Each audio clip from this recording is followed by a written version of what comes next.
Fool's Gold is a clunky hunter, but you can make him work for you to get the wins you deserve.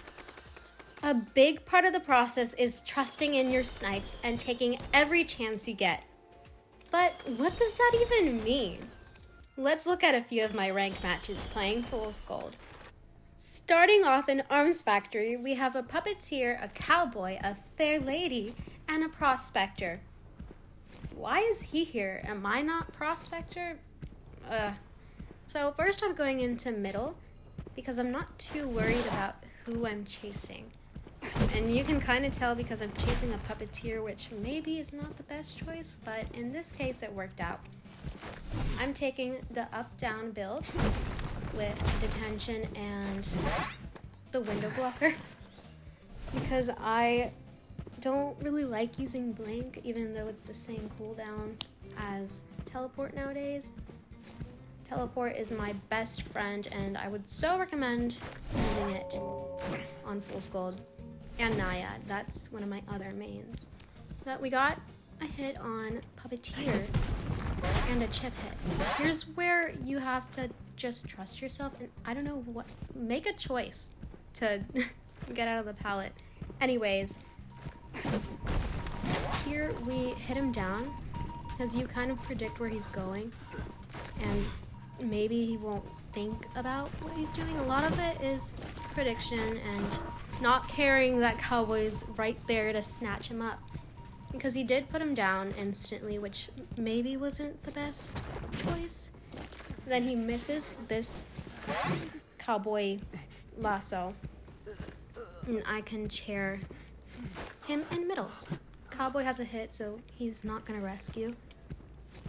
And you'll see in just a bit that Prospector is near.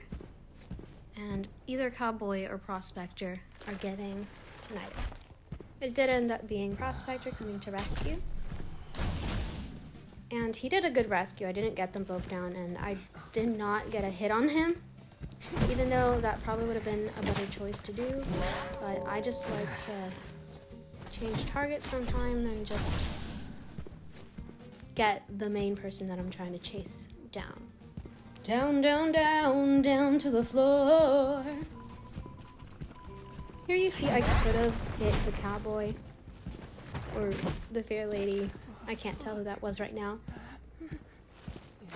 But I just chose to cheer him. And sometimes I will take those risks and see if someone gets hit with a out of the blue pickaxe. But for cases like these, I just need to Puppeteer down. And we're also at 2 ciphers, so we're kind of in a hurry. Cowboy got healed, and we also have the fastest decoders on the map, while he gets stuffed.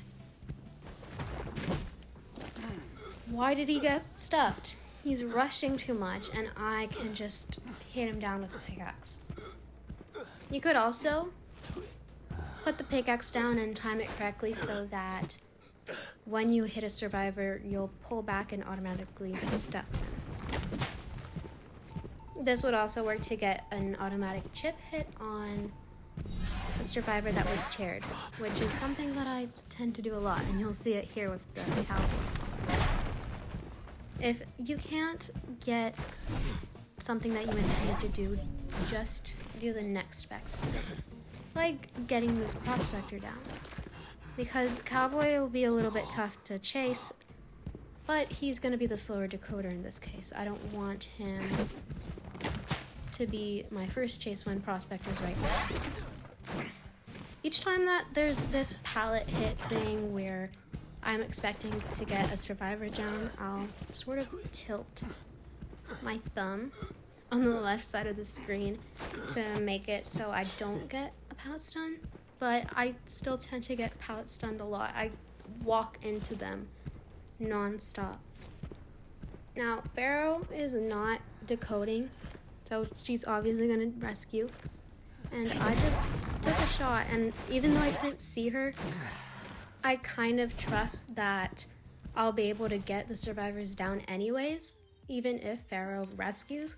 So I just take a shot, potentially waste my pickaxe.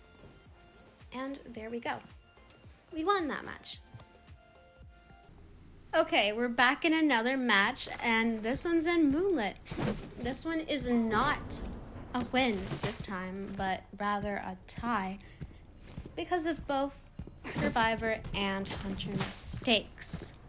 Apart from having to chase the cheerleader, I don't really care who I'm going against, so I'm chasing the little girl now. I did just go straight to this pallet area. Right here I threw this pickaxe and I missed it, but it's okay because we're just gonna keep going.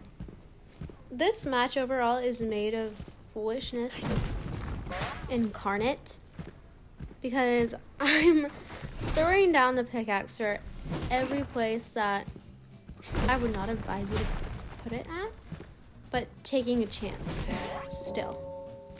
And you'll see that I miss a lot of my pickaxes and put them in very bad places that you probably won't get a hit from, a chip from. I got the little girl down after toiling for it, and I was able to see that the Antiquarian was coming on her way since the cipher she was at stopped being decoded. And this is why I bring teleport so I can stuff. But I got unlucky that the barmaid just had to show up out of nowhere. Please, girl, decode. We're at 5 ciphers. But it's okay. We're gonna cope and keep going after a little girl. Antiquarian supposedly wants to support, but I can get her down and just chair her. And this probably wasn't the start of my match downfall, which led me to get a die, because I didn't keep going for a little girl. I tend to change targets quite a bit, which is probably detrimental to my match health most of the time, but it works. It works for me, and it makes the match more fun for me. I don't really focus too much on winning, but having fun, even though it does get pretty heated sometimes. Now you'll see me go around trying to get this Antiquarian down instead of just chairing the barmaid. I totally forgot what Antiquarian does, apparently, because I'm just wasting time. I mean, 8 seconds of stun for not being able to hit her is just... ooh. Anyways, we're chairing the barmaid and letting Antiquarian go. Little girl got away. Obviously. And I should not have let her get away.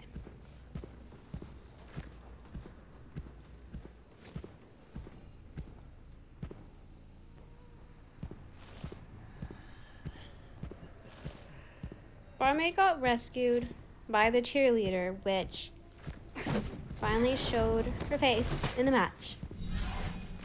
And at this point, it's where I'm starting to panic a little bit, because ciphers are getting done and Barmaid is about to heal and successfully heal because I hit Cheerleader. Aye, matey. Aye, matey, like the ships that I'm missing. But you see that could have hit, and that one also could have hit if you're dealing with a different survivor. But you also have to remember that you're playing against people. Different players are gonna have different tactics to go against you. But don't give up. You don't know who's going into the match, so you'll do great regardless. Even if you lose and miss all your chips like I'm doing. And I think part of the reason that I'm just trying to hit chips so much is that I'm scared of the cipher pop. And if I would just hit the survivors earlier, I could prevent the final pop. And if I teleported away, I could also prevent the final pop, which I would usually do. But I don't know who's at which cipher against little girl or cheerleader, and I don't want to go against cheerleader, but it probably would have been a good choice because now they're both decoding ciphers. They're the same cipher. I could have noticed that cheerleader and little girl were leached to each other, and I could have just teleported and even listened to little girl's teleport sound. But I was not paying attention. I was paying attention to Barmaid and Antiquarian, which are the dynamic duo of this match. You can see that it's primed. I did not know it was primed, but I suspected that. And hitting little girl, everyone scurries away like cockroaches. But not to say that these players are cockroaches. It's just funny how survivors move around the map, especially when the cipher pops and everyone's going super fast. But these players were lovely. They played with me in survivor matches right after, and we had a lot of fun. And it goes to show that the people you're playing with are kind in most cases, and just because you're playing against each other doesn't mean anyone's doing particularly bad or particularly good, because everyone's just sharing their skills with each other or with one another, and honestly it's beautiful because people get to compete and it's a fruit of life.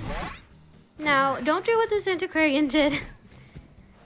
Even though I love them to death, that because I got a tie, and I could have put her down and went for the little girl and maybe gotten the Antiquarian down again if she self-healed while little girl kites, but I think it was worth it to just give them the tie. Wow, Debbie Downer much? How can you be so depressed in your tone after a tie match? Seriously, you're too greedy. And you can see me being greedy in this match.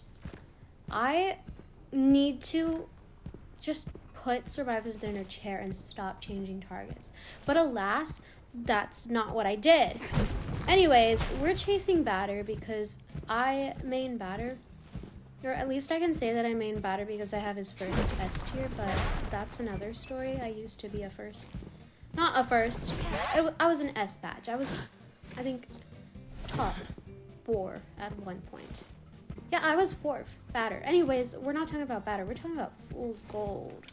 I like to put pickaxe down the moment that I see them vaulting, because I do not want them to see that they're going to vault into a chip hit.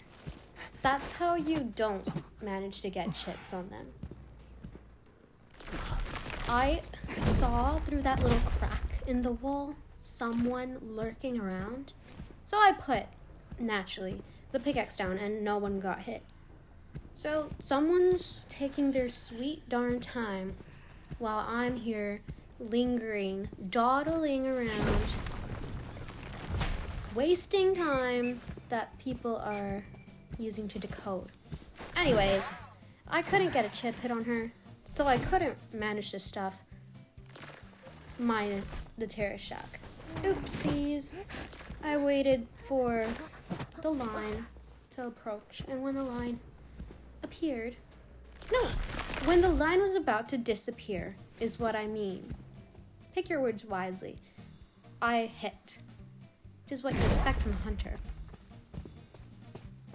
I got lucky that she ran into that, and I could stuff her too with yet another terror shock, which I'm so proud of myself for. But I'm not proud of myself for what I'm about to do, because instead of using that chair, I wanted to use this chair over here next to the gate or closer to factory, so that I could use the other chair closer to middle for Enchantress, because I wanted to do a double chair. Here I forgot that Perfumer got buffed, and I don't play against a lot of not computers, bot match against a lot of Perfumers often. It's a lot of other survivors, so I naturally forgot that I couldn't hit her right after her perfume. I tried to hit her through the wall, but she knew better. So she ran and ran across the map, and I managed to ship her. That's why you just need to take a chance. Take a chance and never let go of your pickaxe when it's the wrong moment. But I give you permission. Here I don't know what I was doing because I could have just hit her. But, oh wait. Okay, I was avoiding. I retraced. I was avoiding the perfume tide turner. Borrowed time thing that I fell for. Meanwhile, Cheerleader and Enchantress were decoding. Enchantress was decoding, and I used my teleport and missed my pickaxe. It went into the wrong place. So I'm chasing Enchantress. And she does some smart moves. She goes into shock. And she continues onward. I managed to get a chip here. I did the hold down. And she goes back to me. It is smart. But unfortunately, it is not enough for me to keep on her. Because I hear decoding nearby. And I couldn't decide if I wanted to go here to decipher or keeping on with Enchantress, but obviously Perfumer is a better target for me. Try Hard next time is a pretty good player. I'll tell you that. I've played Survivor with them and I recommend them. I saw her little head poking through the top crack of the wall. And that was unfortunate for Perfumer. But I'm able to cheer her. Someone is lurking around, and I have a sneaking suspicion that it is Cheerleader.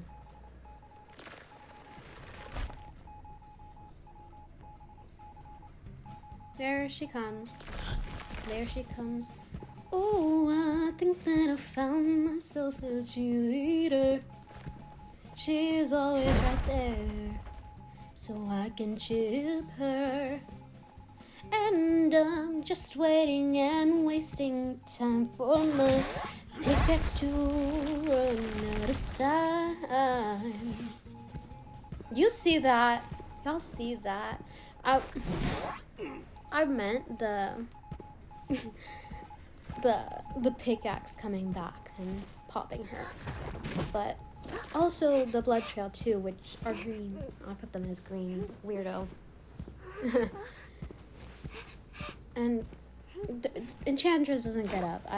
I'm just rambling at this point, which is so fun. Teleport, I think, is kind of evil when you're in this situation because instead of just throwing my pickaxe, I choose to teleport, which saves everyone's time. Like I'm not doing for you now, but anyways, let's go on to another match. We are in the Red Church. And if any of the other matches were evil, this one takes the cake. Don't do what I did in this moment in Red Carpet and doubt the fact that someone might be behind the right where composer is, right? I had a sneaking suspicion, an inkling of a doubt that there could be someone there, and I could have chipped them, but I didn't because I doubted myself. So trust in yourself. You'll see that I get a lot of notifications. I mean, there was a Crunchyroll, and I haven't watched Crunchyroll in so long in another video. But here we hit composer, and we were generous with it. But journalist wanted to make herself known. She wanted clout. Clout chasing journalist. That's what she is. And she's getting what she deserves, I guess. She goes down, and part of the reason why is because of Impulsive and Hunt. The cat and the what's it called? The foot. How am I forgetting what a foot is called? That's insane. I was able to use charge attack combined with the hunt, making me super fast to avoid hitting her little Orpheus. Lawyer is coming in for rescue, and he got it because I was too slow, haha. But journalist still went down. And I think that was kind of what I was going for, because he was already walking around, dawdling in the area, and I don't like when survivors dawdle. Little girls have recently been the smartest players against me. And you saw that in the Moonlit match. Offer up. Yo, I keep getting jump scared by offer up notifications, and I haven't even used, I don't even have an account. But I guess they're in my area. Here, Orpheus was too fast for a journalist, and I baited him so that I could just get that pallet down. And he didn't pallet stun me because I'm not having it today. And pick up journalist.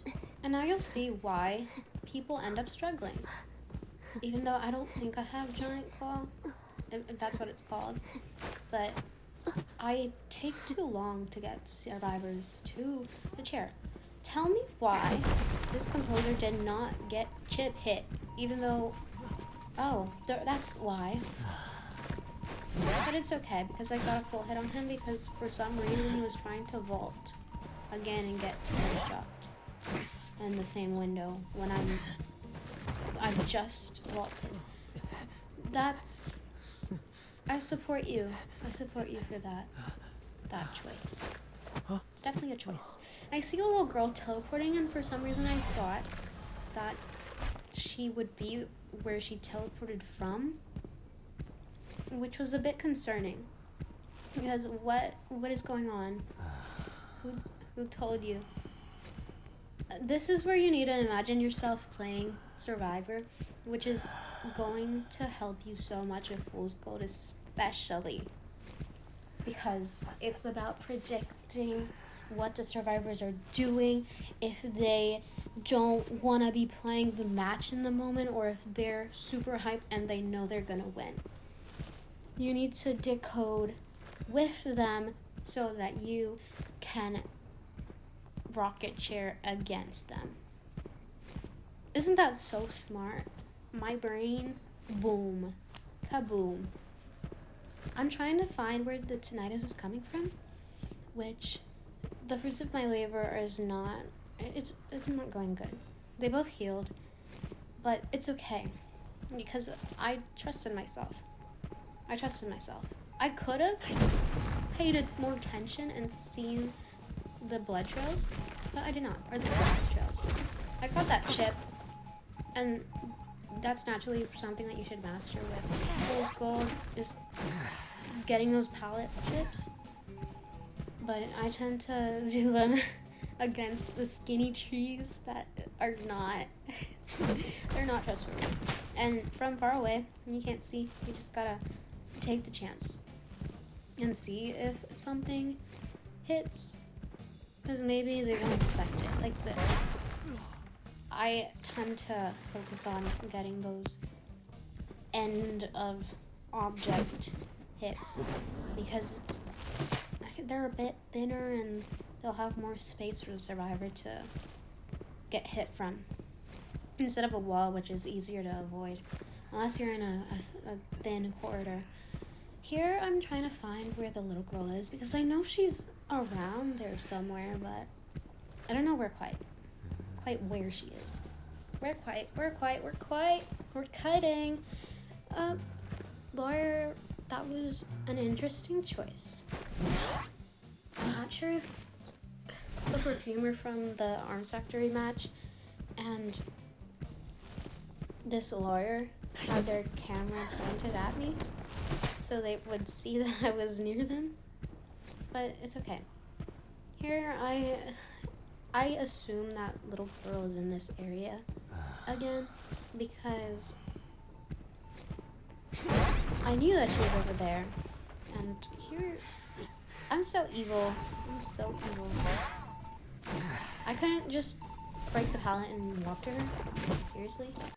Alright, those are 4 matches for you. More are to come. If you want more, like and subscribe. But for now, take a minute and reflect about your own Hunter gameplay.